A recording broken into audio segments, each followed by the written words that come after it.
ya. Jadi materi kami adalah penguatan peran sekolah atau madrasah dalam membangun keluarga Indonesia guna meningkatkan indeks pembangunan manusia. Penting ini indeks pembangunan manusia karena kenapa? Pasti setiap negara, pasti setiap pemerintah, pasti setiap kabupaten, kota dimanapun di seluruh dunia itu indeks pembangunan manusia itu selalu terukur. Nah, jadi ada ukuran yang jelas. Peningkatannya sampai di mana ini ada development index namanya, human development index kalau dalam bahasa Inggrisnya. Dan percepatan penurunan stunting ya di Bondowoso ini penting sekali karena stunting ini merupakan adalah modal utama bangsa Indonesia dalam meraih generasi emas atau gold generation ya pada tahun 2024. Baik Bapak Ibu sekalian yang saya hormati, kita berawal dari curhatan ya. Saya bertamu kepada kepala sekolah yang terkenal di Bondowoso ini. Beliau cerita begini kepada saya, Pak, saya prihatin Pak, ini padahal kepala sekolah di tengah kota yang sekolahnya maju. Jadi beliau ini sangat prihatin ya. Saya prihatin Pak, hampir setiap tahun ada anak sekolah yang DO sekolahnya dengan persoalan hamil di luar nikah, dinikahkan, masalah keluarga, masalah pacaran dan masalah lain. Tiap tahun bukan hanya satu loh Pak yang DO drop out di sekolah, tapi beberapa kasus di sekolah ini. Jadi berangkat keprihatinan ini saya berpikir begini, ini di tengah-tengah kota yang mayoritas penduduknya juga maju. Ya apa kalau umpamanya kejadian ini ada di pinggiran kota Bondowoso? Tentunya ya mungkin lebih banyak kasus-kasus seperti ini. Apalagi sebagaimana yang kita ketahui tadi bahwasanya angka lama sekolah yang ada di Bondowoso itu 5,9 tahun. Jadi 6 tahun tidak tutup. Jadi kelas 6 SD tidak selesai itu banyak yang DO. Jadi ini adalah keprihatinan kita bersama. Jadi artinya apa? Curhatan kepala sekolah ini bahwa korelasinya sama dengan indeks pembangunan manusia di Bondowoso 5,9. Jadi angka lama sekolahnya 5,9 tahun. Jadi ini bentuk gambaran kalau kita bisa sebutkan ini adalah data subjektif atau data kualitatif sehingga ini merupakan kesimpulan awal bahwa masalah di Bondowoso ini juga seperti ini. Oleh karena itu ini masalah bersama dan masalah sosial kemasyarakatan yang memerlukan penanganan secara bersama-sama pula. Nah, jadi ini sadarlah kita mulai sekarang ini.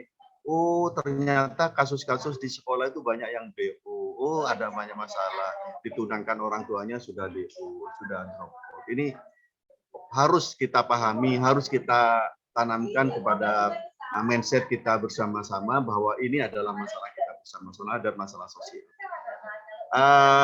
Bapak Ibu sekalian yang saya hormati, fenomena sosial yang menjadi kontrol sosial ini di masyarakat itu sudah mulai longgar. Kenapa saya mengambil kesimpulan seperti ini? Karena saya beberapa potret-potret lingkungan, potret sekitar kita yang sering terjadi yang kita sebut ini adalah fenomena sosial, itu adalah boncengan laki-laki dengan cara menyapu, ya jadi nyapu ya kayak suami istri. Padahal saya lihat itu seragamnya itu putih biru atau kerudung putih biru begitu. Jadi kalau putih biru itu artinya masih anak SMP ya, SMP kelas 2, kelas 3 itu sudah nyapu ya. Jadi artinya memeluk gitu dengan teman cowoknya. Itu juga jadi fenomena sosial yang menjadi longgar kontrol sosial kita. Kemudian ada fenomena yang disampaikan oleh ibu guru kita waktu tempo hari itu ada fenomena kantong bolong. Jadi fenomena kantong bolong ini jadi berboncengan tapi kantongnya bolong. Kantongnya yang laki-laki. Wah, ini seru ini kalau diteruskan. Bahaya ini. Jadi ada juga fenomena jaket bolong. Jadi jaket bolong. Jadi ini banyaklah fenomena sosial ini sehingga apa? Ini juga tidak ada kontrol sosial dari kita semua Sehingga kalau kontrol sosial itu longgar, maka kita lebih mudah orang-orang itu bahwa itu melegalkan kegiatan seperti itu, dilegalkan dan kegiatan itu boleh. Nah, ini yang harus kita cegah bersama-sama supaya tidak terjadi demikian. Kemudian pacaran, tukar video, tunangan sudah mulai menginap, hamil di luar nikah atau married by accident sudah mulai banyak semarak ya, semarak. Kemudian ada 11 orang ya peka ya. Jadi 11 orang peka usia kurang 15 tahun. Coba bayangin di Bondowoso. Di beberapa kecamatan yang ada di tersebar Bondowoso ini menurut hasil pendataan keluarga tahun 2021 ada 11 orang perempuan kepala keluarga di Bondowoso yang sudah ada tanda kutip menjadi janda. Ini jadi janda. Kalau umur 15 tahun ya menjadi kepala keluarga itu otomatis dia menikahnya usia 13 atau usia 14 tahun. Bisa jadi 12 tahun sudah menikah. Ini menjadi persoalan kita bersama-sama ya Bapak Ibu sekalian. Ini betapa prihatinnya kita kalau melihat fenomena-fenomena seperti ini. Baik Bapak Ibu sekalian yang saya hormati, kalau kita berbicara masalah-masalah tersebut dalam kerangka konsep mewujudkan pembangunan penduduk yang tumbuh seimbang dan berkualitas berbasis keluarga, maka masalah-masalah keluarga atau ini adalah masalah pernikahan dini. Juga kualitas pendidikan, isi agama, pengasuhan dan sebagainya itu adalah sangat rendah. Oleh karena itu dalam prosesnya pola pembinaan keluarga masa depan itu adalah bagaimana program itu berbasis masyarakat, berbasis keluarga. Jadi ini semua itu adalah program berbasis keluarga dan berbasis masyarakat. Oleh karena itu peran pemerintah di sini sangat penting, baik pendidikan formal maupun pendidikan non formal, baik itu setingkat SLTP maupun setingkat SLTA, ini menjadi penting dalam hal proses pola pembinaan keluarga di masa depan di lingkup khususnya Kabupaten Bondowoso. Bagaimana visi misinya, outputnya? Ini sesuai dengan visi misinya Pak Bupati Kabupaten Bondowoso, itu menjadi Bondowoso yang melesat. Ya, jadi seperti itu. Jadi mohon ini menjadi kesadaran bersama-sama. Masalah ini adalah masalah bersama-sama dan belum lagi masalah-masalah lain, masalah narkoba, pergaulan bebas, kemudian masalah-masalah yang terjadi kekerasan dalam rumah tangga, kekerasan pada anak, ini semua adalah masalah kita bersama-sama. Dan arahan pembangunan, tujuan pembangunan kependudukan yang seimbang adalah pembangunan berpusat kepada manusianya. Ya, jadi kita membangun manusia itu berbeda dengan membangun SD atau membangun SMP atau membangun gedung SMA. Kalau kita membangun manusia, itu hasilnya 10 atau 20 tahun yang akan datang baru terasa, atau 5 atau 10 tahun. Meningkatnya IPM, meningkatnya masa sekolah, meningkatnya usia harapan hidup, ini adalah 5 atau 10 tahun yang akan datang proyek-proyek seperti ini.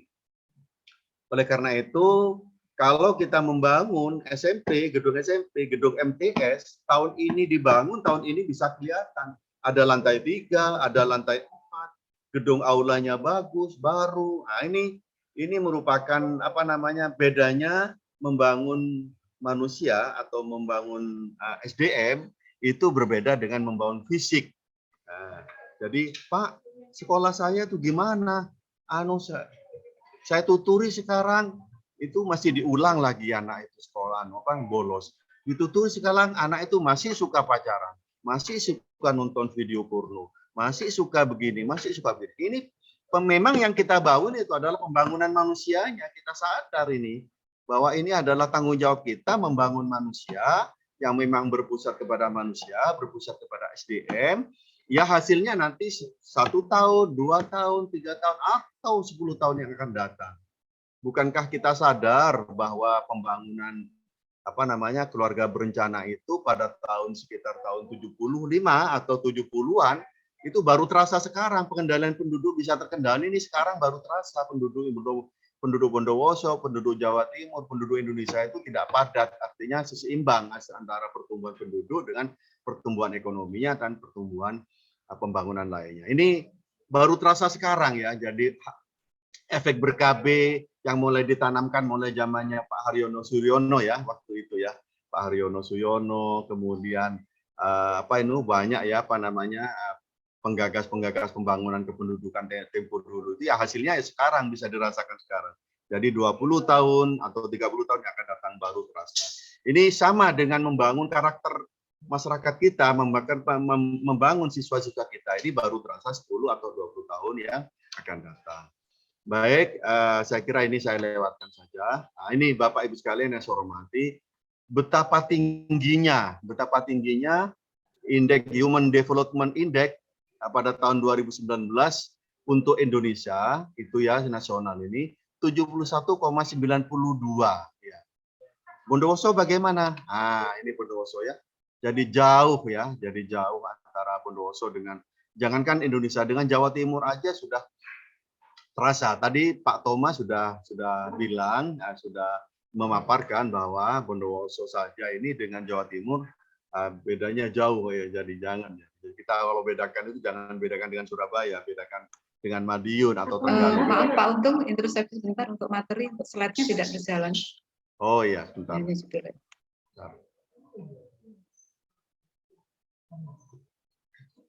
Bentar, Bu.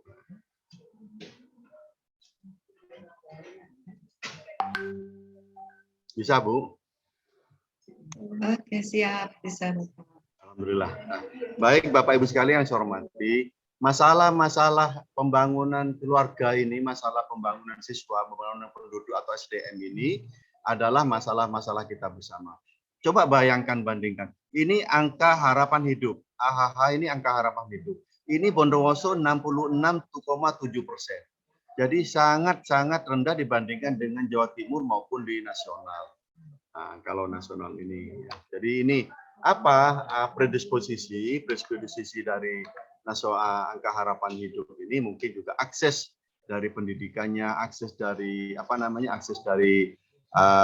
sekolah atau rumah untuk mendapatkan kesehatan dan sebagainya ini belum baik. Ini jadi semua indeks pembangunan manusia itu adalah muaranya paling tidak ini harapan dari pendidikan, dari ekonomi dan juga dari kesehatan. Ini faktor-faktor indeks pembangunan manusia yang dibentuk begitu ya. Baik, ini pada tahun 2021 Bondowoso lama sekolahnya di sini sudah ya indeks pendidikannya ya 0,57, indeks pembangunan pertumbuhan IPM-nya 0,5, jadi IPM-nya sendiri 66,59. Rankingnya Bondowoso ranking 33 dari 38 kabupaten dan kota se-Jawa Timur. Jadi artinya nomor 3 dari bawah ini. Jadi ini masalah siapa? Masalah kita bersama-sama. Mari kalau masalah kita bersama-sama, mari kita sukseskan. Ini adalah program yang bagus, program siaga kependudukan, siaga kependudukan. Kita berbicara lagi ya, berbeda dengan IPM tadi, kita stunting ini mungkin pengenalan ini ada beberapa yang belum paham, baik madrasah maupun sekolah. Ini kenapa saya berbicara stunting? Karena stunting ini kita bagi 3 lah, paling tidak sekarang kita bagi 3. Kalau stunting dulu, kalau ada orang kena stunting atau cebol atau gangguan kwashiorkor, gangguan protein, kalori protein, dulu diobati oleh dinas kesehatan. Puskesmas mengobati, rumah sakit mengobati. Tapi dengan adanya perjalanan waktu, pemerintah itu tidak bisa serta-merta mengobati saja stunting ini. Tetapi juga pemerintah harus hadir dalam hulunya, dalam hal pencegahan stunting, maka dilakukanlah preventif namanya. Preventif itu apa? Yaitu pencegahan agar tidak stunting. Stunting adalah gangguan pertumbuhan perkembangan anak akibat kekurangan gizi yang kronis atau infeksi berulang-ulang yang ditandai dengan panjang atau tinggi badannya berada di bawah standar. Contoh, anak dia sering diare terus. Jangan-jangan sanitasi lingkungan air bersihnya juga bermasalah. Kenapa anak ini kok kurus terus ya, enggak tinggi-tinggi? Jangan-jangan ini mungkin asupan gizinya yang bermasalah. Ini problem kita bersama. Ini saya kembali ke preventif tadi.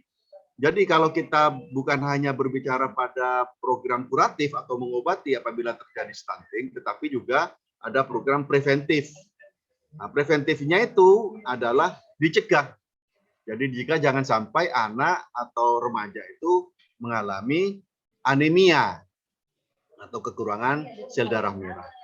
Jangan sampai anak itu menikah dini, menikah di usia yang anak, di usia muda. Ya kita pahamlah tujuannya pemerintah dalam hal sekolah siaga kependudukan ini paling tidak kita itu ada tiga hal yang akan kita pahamkan kepada teman-teman semua. Jangan sampai ada anak melahirkan anak. Nah, itu preventif kita supaya tidak stunting atau tidak meningkatnya AKI atau angka kematian bayi dan ibu dan bayi. Jadi ya seperti itu. Jadi jangan sampai anak melahirkan anak. Yang kedua, jangan sampai kemiskinan melahirkan kemiskinan yang baru.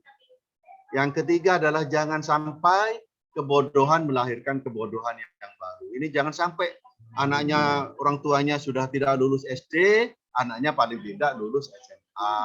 Begitu. Jadi supaya kebodohan tidak melahirkan kebodohan yang baru. Itu adalah upaya pemerintah bersama-sama. Sedangkan program preventif tadi diikuti juga program promotif atau edukatif atau yang biasa disebut KIE. KIE-nya apa? KIE-nya kita mulai dari anak siswa. Supaya apa? Supaya tidak menikah dini, supaya bisa tercegah dari stunting. Ini tujuan dari pemerintah bagaimana mewujudkan generasi Indonesia, generasi emas atau gold generation pada tahun 2024. Ya, jadi stunting ini banyak penyebabnya, praktek pengasuhan yang tidak baik, ya, kurangnya akses makanan bergizi. Siapa? Ini anak siswa pun bisa kurang akses ke makanan bergizi karena kenapa? Juga edukasinya yang kurang baik, atau edukasinya atau pendidikan gizinya tidak baik. Mungkin saja ini bisa terjadi seperti itu. Jadi kurang akses makanan bergizi itu bukan hanya ketersediaan makan saja, tapi juga ada faktor-faktor lain.